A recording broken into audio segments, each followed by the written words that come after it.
There are messages that bring peace and others that disrupt it. This one isn't meant to give you peace, but to take it away for a moment. Because when God speaks with urgency, it's not to inform you, but to stop you. Many believe that as long as everything is functioning spiritually, there's nothing to examine, but that's one of the most dangerous assumptions within the faith.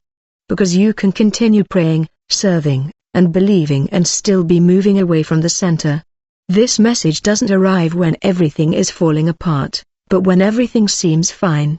And that makes it more serious, because it doesn't alert the one who has fallen, but the one who is confident. If you feel discomfort now, don't ignore it. It's not emotion or suggestion, it's a sign. God wouldn't be sending an urgent message today if there weren't something many are overlooking as they continue on their path, convinced that everything is in order. And if you leave now, you'll miss precisely what God wants to correct before it becomes more difficult to do so. This message isn't urgent because of what's going to happen outside, but because of what's already happening within. Because the greatest spiritual risk doesn't begin with a visible fall, but with a silent misalignment. The Spirit made it clear that many believers are living on autopilot, making seemingly correct decisions, but without pausing to ask if they are still being guided by God. And when faith becomes routine, it loses sensitivity, not because God is abandoned, but because one stops listening attentively to Him. There are full schedules, legitimate responsibilities, and a constant feeling of doing enough. But in the midst of all that, the space for silence, where God corrects the course, has shrunk. This message is now because there is no crisis yet. Because when something hasn't yet broken, it's easiest to correct. God is speaking beforehand to prevent the break, not to announce it. Many are waiting for external signs, visible problems, or major upheavals to react. But the Spirit made it clear that waiting for something to break is missing the opportunity for gracious correction. This urgency stems not from fear, but from preventative love, because every day that correction is postponed, the heart grows accustomed to moving forward without self-examination, and a point is reached where even the truth can be heard without producing change. That is why this message could not wait, not because God will stop speaking tomorrow, but because tomorrow the heart may be less willing to pause. This message was not sent for those who feel they are far away, nor for those who openly acknowledge their failings. It was sent for active, committed, and trusting believers. For those who pray, serve, and continue walking, convinced that all is well. The Spirit made it clear that one of the reasons many do not stop to listen is because they assume this is not for them. They think that warnings are always for the lukewarm, the fallen, or those living in obvious sin. But this message points elsewhere. It points to those who have learned to function spiritually without examining their own failings. This message is for those who do what is right, but no longer ask if it is what God is asking now. Many defend themselves internally by saying, "I haven't stopped believing. I still pray, I still go to church." And all that may be true, but the problem is not abandoning the faith, but living it without examination. The Spirit showed that there are believers who continue moving forward by inertia, making decisions out of habit, justifying silences due to weariness, and postponing adjustments for comfort. And that is not perceived as rebellion, but as normality. And therein lies the danger. Because when something becomes normal, it ceases to be examined. This message is for those who love God, but have stopped honestly asking Him if they are still aligned with His will. For those who trust more in their past history with God than in present obedience. Because it is also possible to move forward from the center. And God is speaking not to disqualify the effort, but to protect the heart before the deviation becomes greater. When this message was received, it did not come with excitement or a sense of spiritual privilege. It came with a weight that forced pause. It wasn't enthusiasm or fear, it was responsibility. The Spirit made it clear that this wasn't a word to be shared immediately, but to be processed first, because not everything God says is delivered with joy. Some words arrived with an inner trembling. There was a quiet urgency, difficult to explain. Not external pressure, but a deep conviction that silence would be more comfortable, but speaking was necessary. This message didn't seek applause or validation, it sought obedience, and that made it all the more serious. The spiritual atmosphere wasn't charged with drama, but with clarity, like when you know something must be said. Although not everyone will receive it well, the Spirit showed that this warning wasn't given to point out visible errors, but to expose internal misalignments, those that aren't visible from the outside, but that God does see. That's why it didn't come with harshness or threats, it came with truth. A truth that doesn't shout, but carries weight. A truth that doesn't accuse, but is unsettling. There was a constant feeling that the time to correct course was open, but not indefinite, and that produced a sober, not desperate, urgency. God wasn't interrupting activities, he was questioning directions, he wasn't accusing people. He was reviewing paths, and that inner weight was the clearest confirmation that what was about to be revealed wasn't optional, not just another spiritual suggestion, but a warning delivered in time to prevent greater harm. The message began by revealing something unsettling precisely because it isn't obvious. God showed that while many lives appear stable on the outside, there is a silent erosion occurring within. Not a visible collapse, but a gradual loss of spiritual sensitivity. People who continue to believe, pray, and function. But they no longer stop to ask if they are still walking in the right direction. The Spirit made it clear that this is one of the most dangerous deceptions, because it doesn't feel like rebellion, but rather like normality. Everything is in order. The spiritual routine continues. The decisions seem correct. And the conscience doesn't immediately accuse, but something has been shifting from the center. God showed hearts that haven't turned away from him, but that have learned to walk without consulting him about everything. Decisions that are no longer discerned, but simply assumed. Habits that are justified by weariness. Silences that are tolerated out of convenience. And all this forms a functional, but unexamined, faith.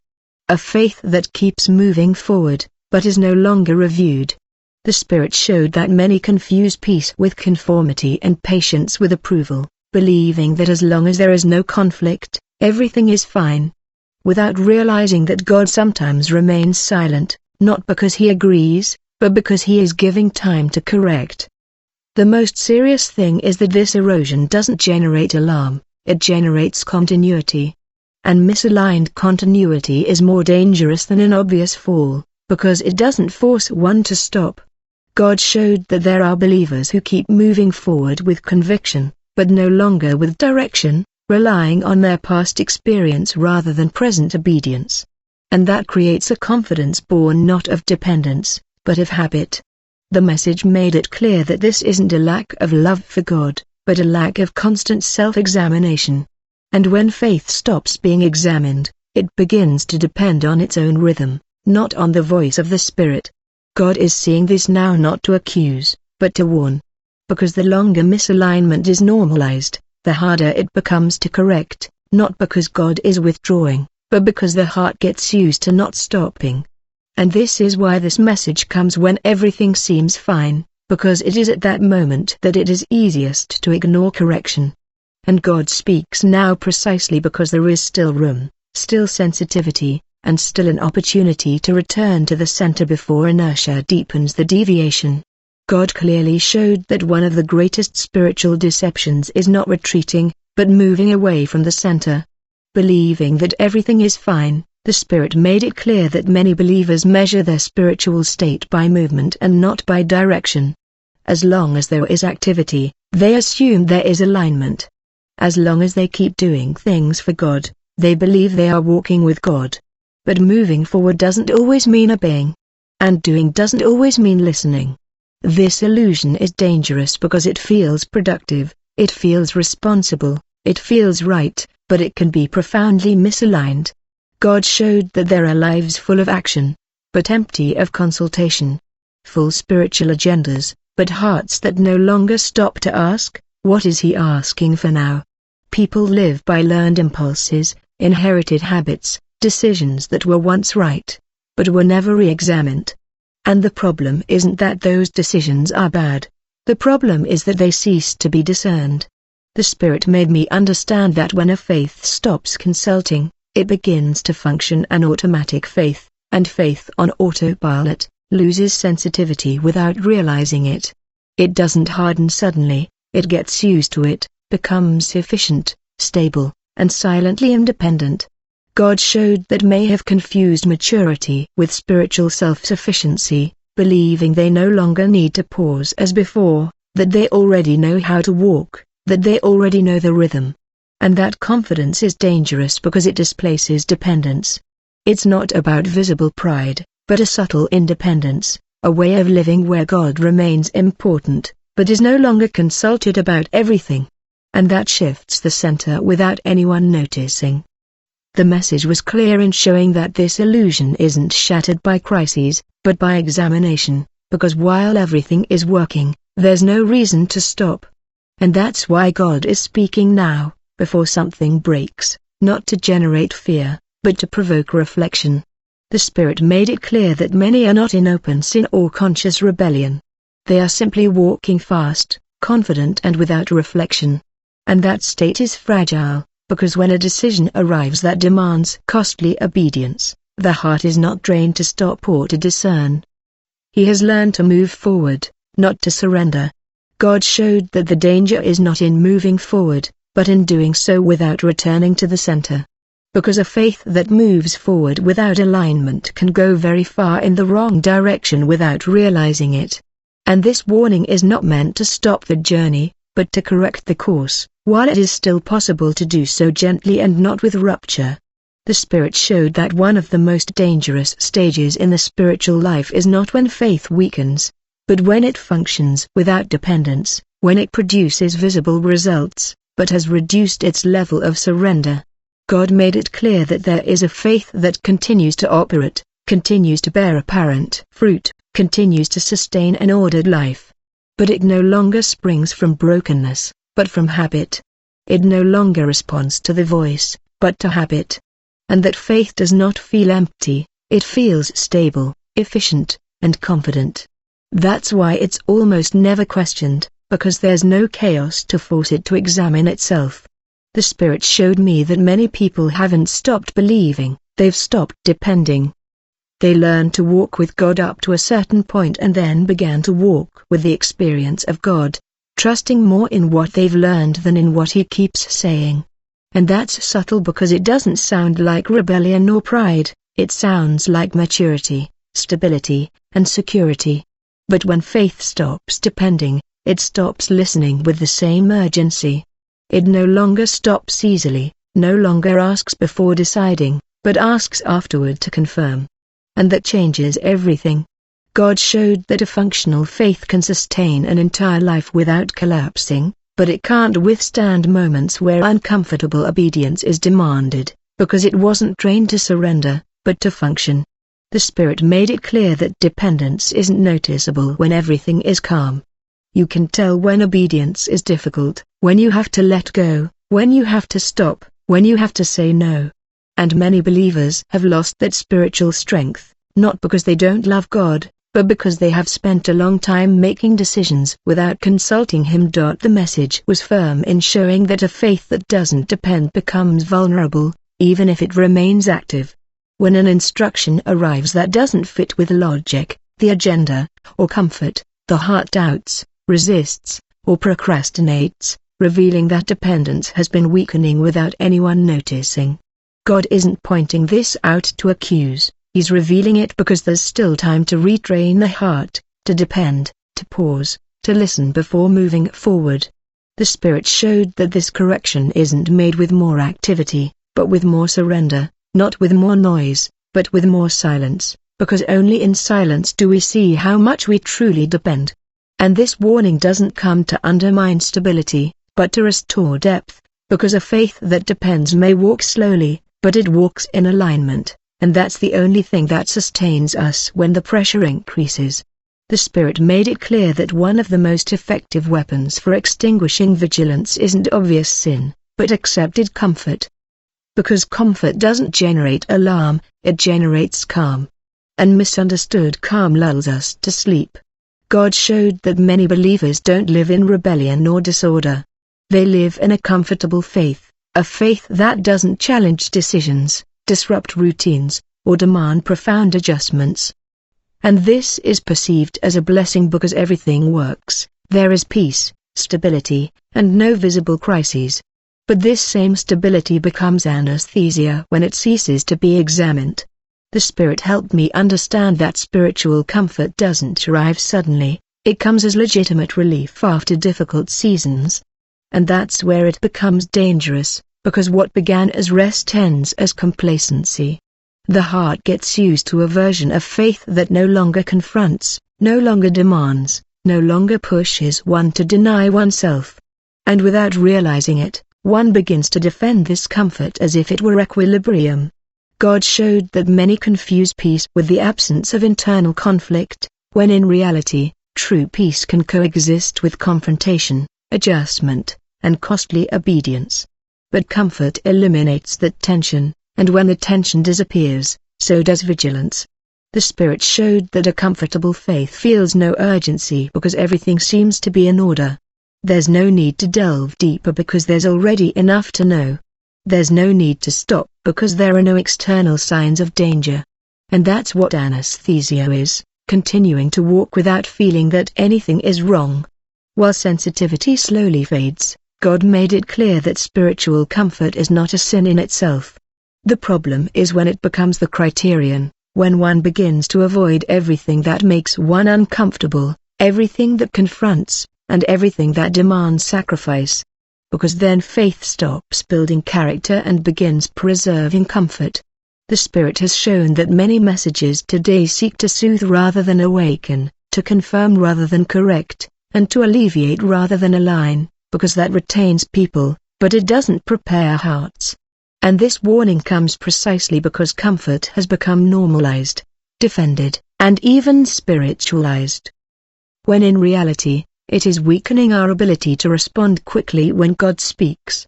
And this message is not meant to take away our peace, but to restore our alertness. Because a faith that is awake does not live in anguish, it lives attentively.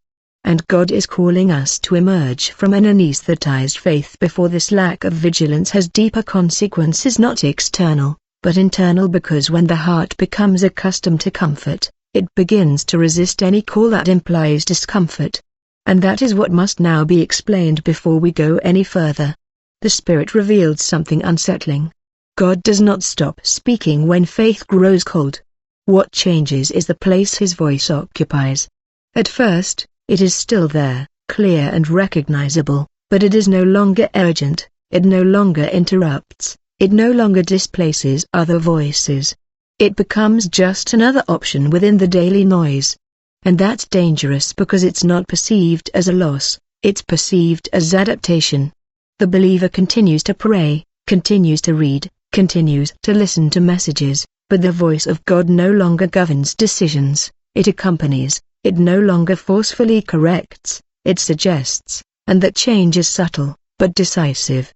The Spirit made me understand that many haven't stopped listening to God, they've stopped obeying Him promptly, and that drains the heart to postpone, to negotiate, and to justify, not out of malice, but out of weariness, routine, or an excess of stimuli. God showed that when obedience is repeatedly delayed, sensitivity adjusts to avoid discomfort. And there the voice remains present, but it loses weight, it stops provoking immediate adjustments and begins to be filtered, compared, and relativized. The Spirit showed that this process doesn't happen overnight. It happens when we listen without responding, when we respond half-heartedly, or when we decide later. And every time that happens, the heart learns that it's not necessary to react now, that there will always be time later. God made it clear that this isn't open rebellion, but a gradual deprioritization, and that's why it's so dangerous, because it doesn't produce intense guilt, it produces a false sense of calm. The believer feels stable, informed, and active, but no longer lives with the expectation of immediate obedience. They live with the comfort of deciding when it suits them. And that's where faith begins to lose its edge. The Spirit helped me understand that when God's voice ceases to be a priority, the heart begins to rely more on logic, past experience, and consensus than on current direction. And that creates a functional faith, but not a dependent one. A faith that can sustain routines but cannot withstand pressure. God showed that this condition is precisely what makes this message urgent, because many still hear, but no longer tremble, they still understand, but no longer respond, they still believe, but no longer surrender quickly. And this spiritual slowness doesn't seem dangerous until a moment arrives that demands immediate obedience, and then it's discovered that the heart is no longer trained to react. This group isn't seeking to accuse, it's seeking to awaken. Because as long as God's voice is still recognizable, there is an opportunity to restore it to its rightful place. But if it continues to be postponed, the risk is not that God will be silent, but that the heart will become accustomed to disobedience, and that prepares the ground for a vulnerable faith when the moment comes to decide with no room for negotiation. The Spirit showed a scene that explains why this message is so urgent. There was no chaos, no visible sin, no obvious abandonment, there was functioning. La fe seguia operando, las disciplinas seguían activas, la vida cristiana seguía en movimiento. Pro algo esencial ya no estaba ocurriendo, la rendición diaria. Dios mostró que muchos grandes han aprendido a sostener su fe por costumbre y no por dependencia. Saben que hace, cuando orar, como habla, que evita, pero ya no se dicen rentas, a preguntinha sumita decisiones pequeñas. Viven una fe eficiente, pro no vulnerable. Una fe que no se equivoca gravemente. Pero tampoco se entrega profundamente. El espíritu me hizo entender que esta condición es peligrosa porque no genera alarma, genera estabilidad aparente. El creyente se siente firme porque no ha caídos, pero no nota que ha dejado de inclinarse. Dios mostró que la rendición no se pierde golpe. Se diluye cuando la autosuficiencia espiritual se vuelve normal. Cuando se empieza a confiar más en el propio criterio que en la dirección diaria, más en la experiencia acumulada que en la voz presente, más en lo que siempre funciona que en lo que Dios está pidiendo ahora. Y eso produce una fe que responde bien en tiempos normales, pero colapsa cuando llega una instrucción que incomoda. El Espíritu mostró que muchos aman a Dios sinceramente. Pro han dejado de áreas completas, decisiones financieras, relaciones, hábitos internos, prioridades ocultas, no por rebeldía, sino por desgaste, por pensar que no es tan grave que puede esperar. Y cada área no rendida va formando un núcleo de resistencia silenciosa, una zona donde Dios ya no gobierna del todo. Dios dijo claro que no se trata de profesión, se trata de gobierno, no de hacerlo todo bien, sino de permitir que él tenga la última palabra. Y cuando esa rendición se pierde, la fe se vuelve frágil frente a la presión real, porque no ha sido entrenada para soltar el control. El Espíritu me hizo entender que esta mensaje es urgente porque muchos grandes no necesitan más actividad espiritual. Necesitan recuperar la rendición diaria, volver al lugar donde Dios no solo acompaña, sino dirige. No solo confirma, sino corrige. Que una fe que funciona sin rendas puede sostener la rutina, pero no puede sostener el peso de una decisión definitiva cuando llega el momento sin margen. Y ese momento no se anuncia con tiempo, llega de repente.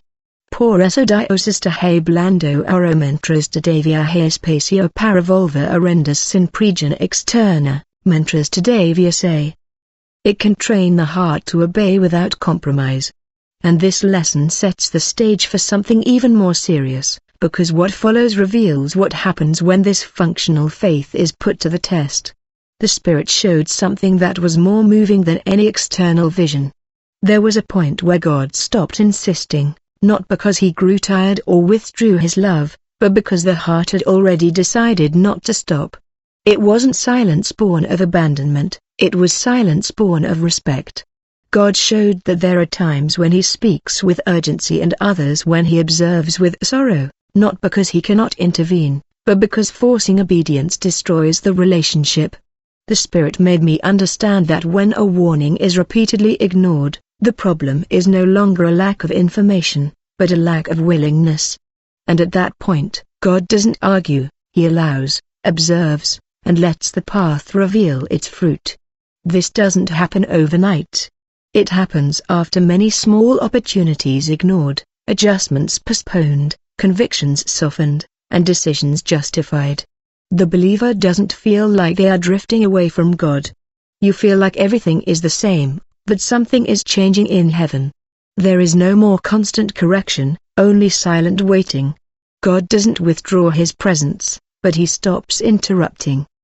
He lets faith walk on its own so that it can be revealed whether it truly depends on Him or merely on habit.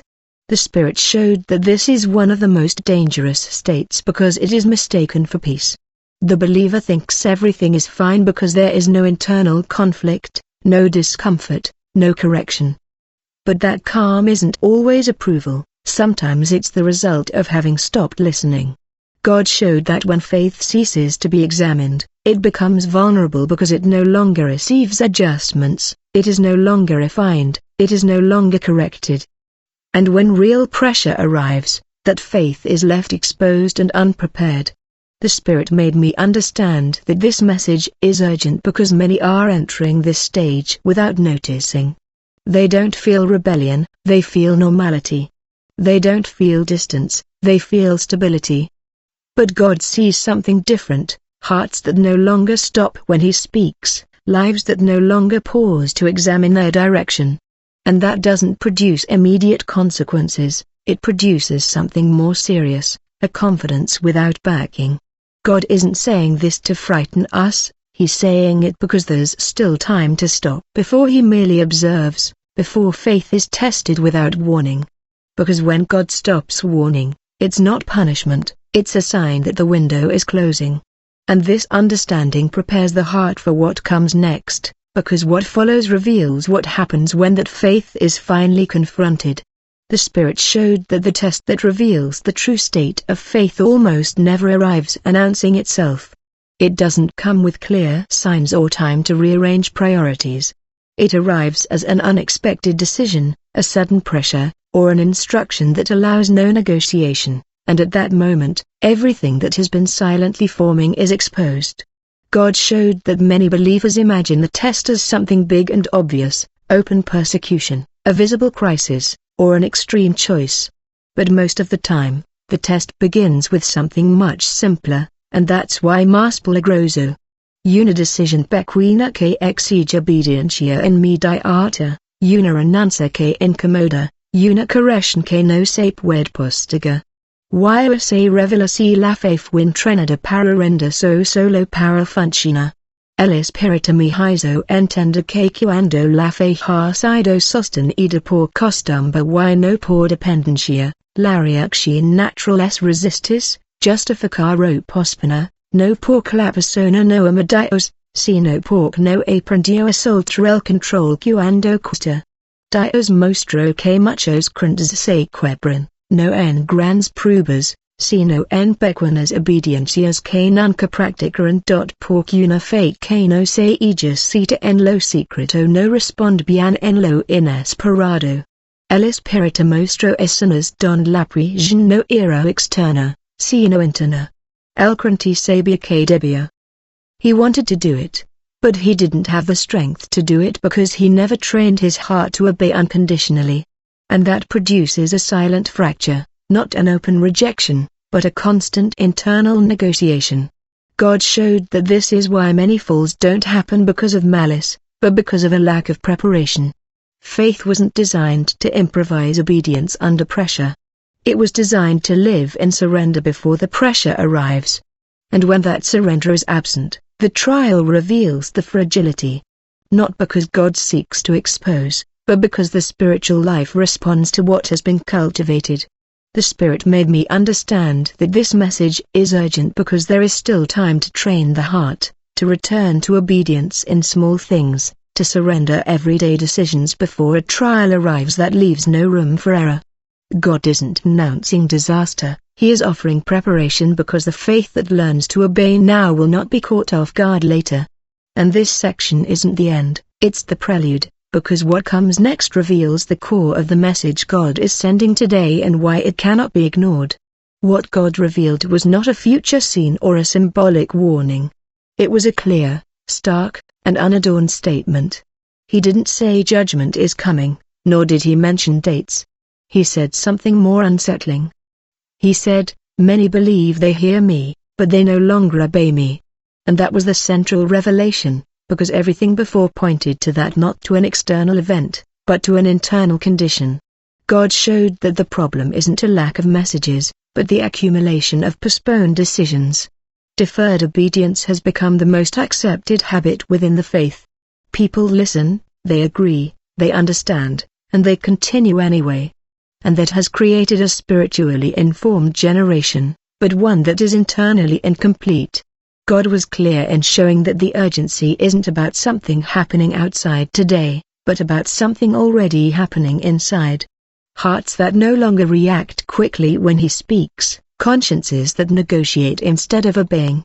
Believers who pray but no longer adjust. And this doesn't happen suddenly, it happens through repetition, through tolerated weariness, through spiritual comfort that becomes normalized. God showed that this condition is dangerous because it's not perceived as rebellion, but as maturity. Stability is confused with conformity, and experience with obedience. And therein lies the deception. Because when obedience ceases to be immediate, it ceases to be obedience, it becomes intention. God said that this is the point where many get lost without realizing it, not because they don't love him, but because they've learned to listen without responding. And when that becomes normal, faith continues to function, but it no longer transforms. That's why the message is urgent, not because God is far away, but because hearts are growing sluggish. God showed that he isn't asking for more activity or more visible sacrifices. He's asking for something simpler and more difficult, obedience without delay, surrender without negotiation, small but real adjustments now, not later. Because later becomes never. And this truth explained everything. The initial unease, the lingering discomfort, the feeling that something wasn't quite right, it all pointed to this. God isn't calling for a more intense faith, but for a more obedient faith, not to do more, but to respond better. And this is the warning that defines the entire script. Today, you're not being asked to understand more, but to obey what you already know. Because the greatest danger isn't ignoring God, but getting used to hearing him without changing. And that habit, if not broken, now becomes a silent prison. This is the complete, sober, and unadorned truth. And now the decision is no longer theoretical, it's personal. Now this message ceases to be a general warning and becomes a point of decision that cannot be delegated or postponed, because what God is asking for isn't understanding, but a response, not emotion, but obedience, not future promises, but present adjustments. This isn't a call to change your whole life in a day, but to stop postponing what you already know God has asked of you. Because sustained partial obedience produces the same effect as outright disobedience, only without raising any alarm, and that is the most dangerous thing. God is not pointing out your lack of love, but your lack of response. He is not questioning your faith, but your promptness. Because loving God and obeying him do not always happen at the same pace. And today he is calling us to synchronize both. This message isn't meant to make you feel guilty, but rather aware, because awakened awareness restores. While comfort lulls you to sleep, now is the time to stop quietly, without explanations or defenses. And ask yourself honestly, where have you been listening but not responding? Where have you been knowing but procrastinating? Where have you been praying but adjusting? Not to accuse you, but to align yourself. Because God doesn't reveal to shame, but to rescue. And this is a grace, an opportunity to correct now what will cost more tomorrow. Don't wait for a stronger sign or a more comfortable moment, because obedience almost never comes in an ideal setting. It comes when you decide to respond even without desire, even with fear, and even without applause. Now take a moment and pray simply. Say to him, Lord Jesus, here I am, without excuses or delays. Show me what I must obey today and give me the humility to do so without compromise. Break every habit of procrastination and awaken my heart to respond to you promptly. I want to walk in alignment, not just informed, surrendered, not just active. And if this message spoke to your heart, don't let it go. Stay awake, join us, and subscribe to continue walking in this same line of truth and vigilance. Not out of habit, but out of conviction, because staying sensitive is not an event, it's a daily decision, and it begins today. Jesus mi alerto, el 8 de marzo a persona una.